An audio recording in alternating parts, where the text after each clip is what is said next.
YS Jaganmohan Reddy గారు ఇచ్చినటువంటి పిలుపు మేరకు విజయవాడ సెంట్రల్ నియోజకవర్గంలో విద్యార్థులతో కలిసి ఇతర రాజకీయ పార్టీలతో కలిసి సిపిఐ జిల్లా సెక్రటరీ పార్టిసిపేట్ చేశారు. విద్యార్థులందరూ కూడా ఈరోజు మా యాత్రకి, మా ర్యాలీకి మెడికల్ కాలేజీలు ప్రైవేటైజేషన్ చేసేటటువంటి దాన్ని ఏదైతే మేము వ్యతిరేకిస్తున్నామో ఆ కార్యక్రమానికి విద్యార్థుల యొక్క తల్లిదండ్రుల నుంచి పూర్తి మద్దతు వచ్చింది. అలాగే వైఎస్ఆర్ కాంగ్రెస్ పార్టీ కార్పొరేటర్లు, డిప్యూటీ మేయర్ గారు, విద్యార్థి సంఘాలకు సంబంధించిన వాళ్ళు, వివిధ డివిజన్లో పార్టీ అందరూ కూడా ఈరోజు హాజరయ్యారు. ప్రపంచం అంతా కూడా చూస్తుంది, ఆంధ్రప్రదేశ్ అంతా కూడా చూస్తుంది ఎందుకని ప్రభుత్వం ఇంత మొండిగా వ్యవహరిస్తుంది, ఎందుకని ప్రభుత్వం ఈ నిర్ణయాన్ని వెనక్కి తీసుకోవట్లేదు.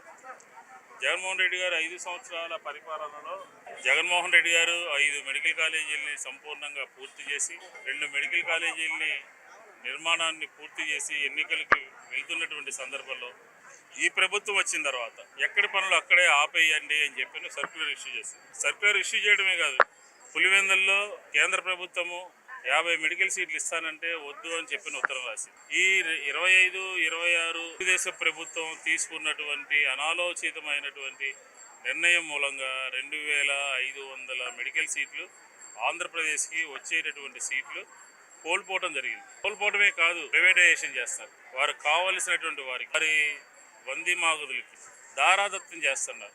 జగన్మోహన్ రెడ్డి గారేమో సంపద సృష్టిస్తే, జగన్మోహన్ రెడ్డి గారేమో ప్రభుత్వ పరంగా మెడికల్ కాలేజీలు ఉండాలి, ఈ రాష్ట్రంలో భారతదేశంలో అత్యధికమైనటువంటి డాక్టర్లు చదువుకోవాలని ముందుకు వచ్చేటటువంటి వారి సంఖ్య ఆంధ్రప్రదేశ్ నుంచే.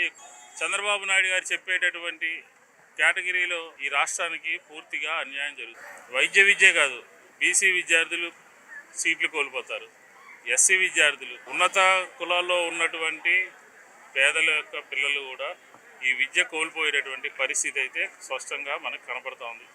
తెలంగాణలో ఇన్ఫ్రాస్ట్రక్చర్ లేదు, బిల్డింగులు లేవు, లేకపోతే యంత్రాంగం లేదు, యంత్ర సామాగ్రి లేదు. అయినప్పటికీ కూడా కొత్త కాలేజీలు తీసుకొస్తారు.